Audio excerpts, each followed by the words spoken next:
Hello everyone, मेरा नाम doctor Swati Tandon है। मैं एक ईएनटी स्पेशलिस्ट हूँ। आज मैं आपसे बात करूँगी ब्लैक फंगस इन कोविड। आप सभी आजकल न्यूज़ में काफ़ी सुन रहे होंगे ब्लैक फंगस के बारे में। मैं आपको बताना चाहती हूँ इस वीडियो के माध्यम से ये ब्लैक फंगस क्या है, इसके लक्षण क्या है और इससे हम कैसे बच सकते हैं। तो ब्लैक फंगस, जैसे कि हम इसे ब्लैक फंगस क्यों कहते हैं, सबसे पहले एक फंगस है, एक तरह का ऑर्गेनिज्म है। जैसे वायरस होता है, बैक्टीरिया होता है, वैसे ही फंगस होता है। ये जब भी इसका इन्फेक्शन होता है तो ये जो खून की नालियाँ होती हैं इसमें इकट्ठा होकर ब्लड को क्लॉट कर देता है। उस वजह से उस भाग में जहाँ पर ये फंगस का इन्फेक्शन होता है ब्लड नहीं जा पाता है और वो भाग काला पड़ जाता है। इसीलिए इसको हम बोलते हैं ब्लैक फंगस और साइंटिफिकली हम इसको बोलते हैं म्यूकर माइकोसिस। अब जानते हैं कि ये कैसे होता है, ये कहाँ पाया जाता है। तो ये फंगल के स्पोर्स हमारे आसपास की हवा में भी पाए जाते हैं, जो हम ब्रीथ कर रहे हैं। एनिमल डंग में भी मिलता है ये। लेकिन ये हर किसी को इसका इन्फेक्शन नहीं होता है। जब हमारी बॉडी का इम्यून सिस्टम, मतलब कि इन्फेक्शन से फाइट करने की ताकत बहुत कम, वीक हो जाती है, तब ये फंगस हमारी बॉडी में इन्फेक्शन करता है। अब हम जानते हैं ऐसे कौन सी कंडीशंस होती हैं जिसमें बॉडी का इम्यून सिस्टम बहुत वीक हो जाता है। तो सबसे पहले इसमें आता है अनकंट्रोल्ड डायबिटीज़। जिन लोगों का डायबिटीज़ ब्लड शुगर लेवल बहुत ज़्यादा हाई रहता है, कंट्रोल नहीं हो रहा है और बहुत लंबे समय तक अनकंट्रोल रहता है, उनकी इम्यूनिटी कम हो जाती है। नंबर 2 होते हैं वो लोग जिन्होंने स्टेरॉयड का इस्तेमाल बहुत लंबे टाइम तक बहुत ही हाई डोज में किया हो। जैसे कि इस महामारी में काफ़ी सारे मरीजों को स्टेरॉयड दिया गया है, उनको स्टेरॉयड देने की ज़रूरत पड़ी है। इसीलिए वो लोग इस बीमारी के लिए हाई रिस्क बन जाते हैं।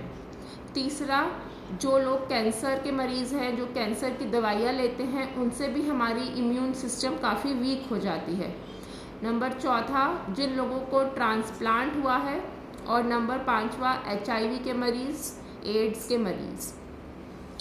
तो सबसे पहले ये बात जानना आपको बहुत ज़रूरी है कि जिन लोगों का शुगर बिल्कुल भी कंट्रोल नहीं है, जिनको हाई डोज स्टेरॉइड्स मिला है और ICU में जो भर्ती रहे हैं काफ़ी टाइम तक कोविड के वजह से इस फंगस इन्फेक्शन के होने के प्री डिस्पोजिशन में है, उनको काफ़ी हाई रिस्क है इस फंगस के इन्फेक्शन का।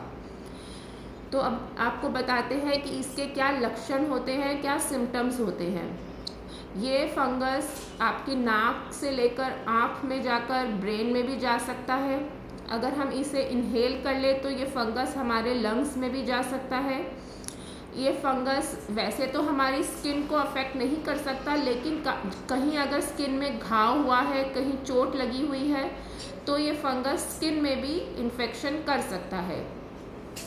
तो अगर ये फंगस हमारी नाक में जाता है, तो नाक में आपको स्टफी नोज, मतलब नाक बंद लगती है, या फिर नाक से खून आना, या फिर नाक में कुछ काले रंग का दिखना।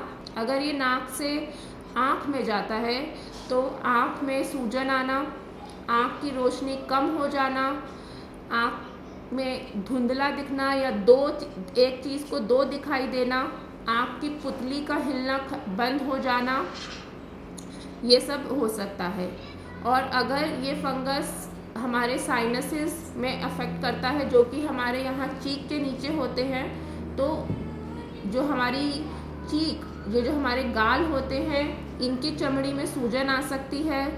यहाँ पर ये काले भी पड़ सकते हैं और हो सकता है कि आपको या तो बहुत ज़्यादा दर्द हो इस चमड़ी पर, या फिर हो सकता है कि आपको महसूस करने की शक्ति जो हमारी चमड़ी की होती है वो बिल्कुल चली जाए।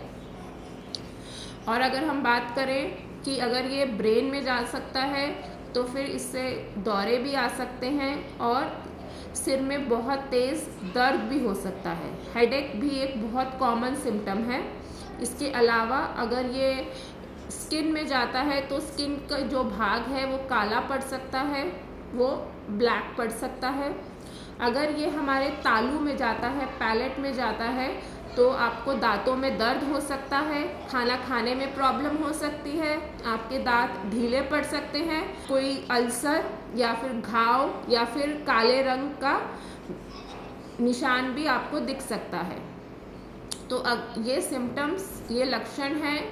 अगर आपको इनमें से कोई भी लक्षण महसूस होता है तो आप अपने डॉक्टर से ज़रूर मिलें और अपना चेकअप ज़रूर करवाएं।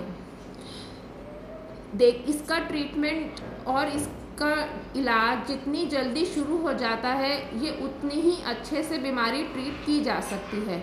अगर ये बीमारी बढ़ जाती है तो काफ़ी खतरनाक साबित हो सकती है। इसलिए ये बहुत ज़रूरी है कि अगर आप इस टाइम पर स्टेरॉइड्स ले रहे हैं, अगर आप आईसीयू में रहे हैं, तो ये बहुत ज़रूरी है कि आप अपने आप में ये सारे लक्षण ध्यान रखें और अपना शुगर कंट्रोल रखें। बहुत ज़रूरी है कि आपका शुगर बिल्कुल भी कंट्रोल में रहे। इस बीमारी से बचने के लिए जल्दी डायग्नोसिस और सही ट्रीटमेंट टाइम से शुरू होना बहुत ज़रूरी है। धन्यवाद।